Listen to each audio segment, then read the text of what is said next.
If you're looking for a puzzle with a twist, I think I've got one here to share with you today. I'm excited about that. I actually have a number of puzzles I've been collecting, wanting to put them together, but I've always been putting it off because it's such a hassle to put together a puzzle. I could put it together here and show you, make a little video, but then I'm going to be monopolizing my table for so long. I've wanted one of these things for a long time. I just finally broke down and bought it. It is a puzzle board, or it's kind of like a little puzzle table. So let's go ahead and open this up, and then we can get to puzzling. So here we go. It is a nice big puzzle board. It's got a cover sheet, so once I've got my puzzle in place, that's going to help pieces from falling all over the place. I kind of thought it might fit a little bit nicer and like stay where it is at, but it just kind of sits on top of there. So I'm not too thrilled about that. What I really liked about this is it's got the ability to raise it up so that I can work on it different levels, and I can easily film it and show you what we're working on as we do it. So how about that? It doesn't feel like it is that high quality, but I think for our purposes, it will work just fine. So now that I have my exciting puzzle top, let's go ahead and talk about our puzzle. This is a twisted puzzle, so I don't like doing regular puzzles. Can't stand them because I think they're boring. This might kind of verge on boring, I'm not sure, and boring to me is looking at a picture and putting it together on the board. That's why I have always loved like mystery puzzles where you don't know what the image is going to look like. That's the only kind of puzzle that ever piqued my curiosity. But I was looking for some fun Halloween or horror-themed puzzles to put together, and I came across this. It is obviously a hidden horror scratch-off puzzle. So I think it is going to look similar to what is on the box. But in fact, let me go ahead and read the back for you here.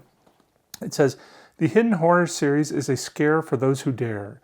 Separate the hidden horror pieces, assemble the rest of the puzzle, scratch off the hidden horror sticker, and assemble the remaining hidden horror pieces." All right, so let's go ahead and open it up. There's actually a story that goes along with it. Let's see, so I guess it might just be the story on the box here, which we'll get to in just a moment. There is some sort of insert here, but I think this is just what it is supposed to look like. So I'm guessing, that this hidden horror thing is a scratchy. I think this is what we scratch off maybe to see what the end result is. But it says separate the hidden horror pieces. So there must be, oh, there we go. You can see in there, some of them are marked. I can't quite tell what it reads because it's all split up amongst the pieces, but the red ones say something about doing it last. So let's go ahead and, let's first share with you the story here. It says, "Unwelcome guests. Rachel and Alexis were known in the neighborhood as incessant partiers, a stark contrast to the rest of Riverville. Riverville was a small, quiet town, making it a wonder why these young women had decided to move there in the first place. The neighbors had a lot of questions. Why did their boyfriends only visit at night, and who were the strangers they continually brought with them? The townsfolk decided that something had to be done. Rachel and Alexis had overstayed their welcome, and it was time to let them know." All right, so what did the town folks do for these partier girls? Let's find out. The first thing I'm going to do is mark my time in this log. We're going to see how long it takes to put this puzzle together. It might take me a little bit longer because I am not going to look at the box. Like I said, I do not like that. But for your reference, this is what it looks like. Again, some sort of hidden horror thing is going to be going on that side, but let's not look too closely at that. There is, again, the full puzzle picture if you wanted, which I don't. So we're going to go ahead and put this box off to the side. We've got our bag of puzzle pieces. Let's go ahead and open them up. So I was a little concerned about how well these are going to stick to a tilted board here. It does seem to stick relatively well while it's tilted up, so that's good. This is a 1,000-piece puzzle, so the first thing that we need to do is sort the pieces and pull out all of the hidden horror, which have the red back. The other pieces seem to just have a white back.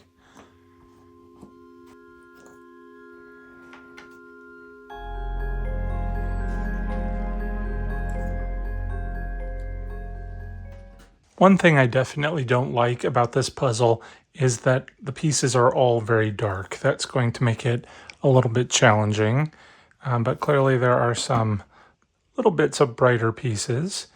That might have been the easiest piece. Now it's going to get a little more challenging.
Here we go. I have finished the puzzle. It took me over 15 hours to do this. And I think that is because, of course, I did not look closely at the box when I bought it. I kept myself from looking at it, so I didn't know what the whole puzzle looked like. So I put it together blind. That, of course, takes a lot longer, but it's more interesting, in my opinion. It kept it more fun. But speaking of fun, there was a lot of putting this together that started out as not fun. And I'll show you some close-ups here in a minute, but as you can see, there's a lot of dark colors that kind of all blend together. It does sort of gradiate from like a dark purple to kind of a reddish purple to some bluish, which kind of helped put it together. But I'm going to show you here in a moment what the actual puzzle looks like, so it's a little bit clearer in the image that they give you. Of course, we have the section that's not done. This is the hidden horror that we're going to put together now. It's about 230 some pieces, it looks like, that we need to put together still, but it's very clear as to what's going on in the picture.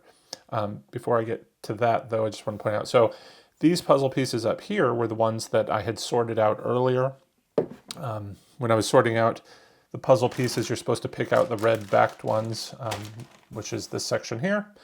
So clearly I had pulled some of them not thinking. It's very hard. That was my complaint when I started out. It's hard to sort the pieces. You're having to constantly look at every little piece as you pull them out of the bag to make sure it's not red. Clearly I missed a whole bunch of them. And then of course we have a whole bunch here. I did actually,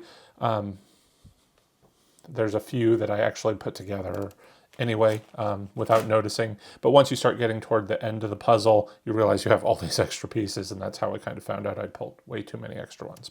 But let me go ahead and bring the camera in. We'll take a closer look at the picture and then get started on this. So starting with the box, we can see they've added a lot of the blood splattering that is going to help mask some of the hidden horror aspects of the puzzle. As you can see, it obscures the faces in the paintings. But the big clue is certainly given away, and we'll take a look at that here in a moment. But one thing that I want to point out that I did not enjoy about doing this puzzle was the difficulty. So the picture here shows what the final puzzle looks like. And it's hard to see here in the camera, but you see all of this detail here where the lines are in pattern. It is pretty much non-existent in the actual puzzle. You might see the slightest hint of it, but certainly as you're putting it together, you miss all of that. All of this sort of wallpaper detail really gets lost. I mean, now that I'm looking at it through the camera lens, I can kind of see it here, but it's all completely lost at the top. So really, it is a matter of trial and error, putting piece after piece to test. Is it going to fit here? Is it going to fit here? Is it going to fit here? Because it's definitely not as clear as you're going to see it in this final image. And as you can see, like you have a full row of these pieces that are all just the same color, all along the top. Pretty much an entire border is all just pieces of the same color. Trial and error, trial and error. It got very, very tedious. It's just the vibrancy of the picture itself is not as good as what you see in the final picture. Of course, we do have to figure out what's going on. The story was something like these two women and their boyfriends, I think it said, or boyfriend, keep, I guess, bringing more people into their, I guess, home, and these people are disappearing, and you have to figure out why. It's obvious when you look at the pictures what's going on. I'm not sure how they get away with this, but these are like famous vampires. Right, I think you get a little clearer picture here, but this is supposed to be, I think, Leslie Nielsen in Dracula Dead and Loving It. This is Brad Pitt in Interview with a Vampire. Nosferatu from the old vampire movies. I'm not really sure who this guy is. I know I've seen him before, but I just can't place him off the top of my head. So obviously we have a mirror here that's reflecting the obvious vampires, and you have a floating glass. As you're putting together this puzzle, it's obvious you've got some weird floating glass, which means it's kind of clear this lady is not being reflected in the mirror. And why would that be? Clearly, it's because she's a vampire herself. So I think what we're going to expect is this hidden horror section will be something vampire related. So let's go ahead and put that together now and see if we're right. Here we have the puzzle pieces sorted. It took about 10 minutes to sort them by shape. If I calculate how long it took to do the original puzzle, part of the puzzle, I'm guessing this is probably going to take me about 2 hours to do this final bit. Hopefully a little bit sooner, since there aren't as many pieces to have to actually look through to find what I'm looking for. But we'll see.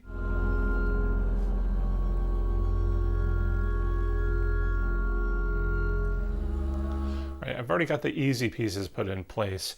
It's now where, again, these are all just kind of dark, blank pieces that just make this puzzle difficult. It's just so much trial and error that gets kind of irritating, especially because sometimes you get the false fits. I had that problem doing the original border. I had one that I thought was where it needed to be, and it wasn't, and it just took forever to figure out what was wrong and how to fix it. But this border's coming along pretty quick, I guess. All right, so that actually only took me a couple of minutes, so hopefully this will go quick. At the 30-minute mark, I've been able to consolidate all of our pieces down to one tray. And then we have an image starting to take shape. So clearly we've got a doorway here with some what appear to be angry villagers coming through. I'm guessing this person's holding a pitchfork. This guy has a crucifix on his neck. So these are clearly the vampire hunters coming to attack the vampires. Let's see what happens. Another half an hour in. I think some more of these faces have taken shape. It's a little hard to see with the glare, but we have a vampire stake there. So these are clearly the vampire hunters. It's going to take a little while to finish putting them together because these pieces all just kind of look the same. And it's hard to make any sort of differentiated pattern at this point, but we'll keep trying. Another half an hour in, and I got this corner done out of sheer force of will. A lot of trial and error with lots of same color pieces. There's not a whole lot left to go.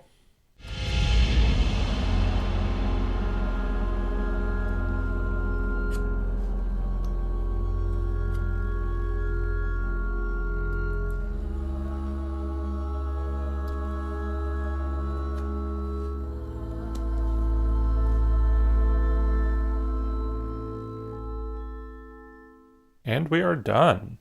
It took about 2 hours to finish this 200 pieces plus section over here. But we do have the vampire hunters, each with their distinctive looks. And they are ready to attack with their wooden stakes and crucifixes the vampires as they sit unaware in their dining room. Overall, This puzzle took me about 17 and a half, 18 hours to complete. All right, I have to admit that this puzzle kind of made me want to pull out my hair. It just took so long and it was a very challenging puzzle, but I ended up really enjoying putting it together. It became kind of an obsession because it was so difficult that like I just felt a sense of accomplishment every time I got a section done, and I found myself like really looking forward to coming back to complete the puzzle, as hard and as tedious sometimes as it was. I really like the end product, the dynamic nature of what's going on in the image, and it's just fun because again, we didn't know what this was going to be. And that's what I really love, of course. The puzzles, to me, a normal puzzle is boring. This puzzle I actually found quite fun because, again, I tried to keep this, out of my mind, so I had a bit more of a challenge putting the regular section together, but just not knowing what the other half was going to be is just fun. So I am really looking forward to doing my next twisted puzzle. They sell these on Amazon. I'll put a link to this one in the description below if you're interested in it. But I think it was like about 20 bucks. Not bad for a mystery puzzle. So I can't wait to do my next one. From what I recall, it looked like there were, definitely a lot of different concepts, sort of stories for the different puzzles. So I look forward to checking out which one I'm going to do next. If you're interested in doing one, leave me a comment below which ones pique your curiosity, because maybe I will tackle those first and maybe we can compare notes. But that's going to do it for today. I hope you enjoyed our puzzling adventure as much as I did. Before we go, I did want to say a special thank you to all the patrons who help support the channel. If you're interested in joining our Fright Club, be sure to check out a link to our Patreon page in the description below. That's going to do it for today. Thanks for watching, everyone. Till next time, take care and happy haunting. Day 6. 2 hours. 2, 5, 9, 12, 15, 17 and a half hours. 17 and a half hours.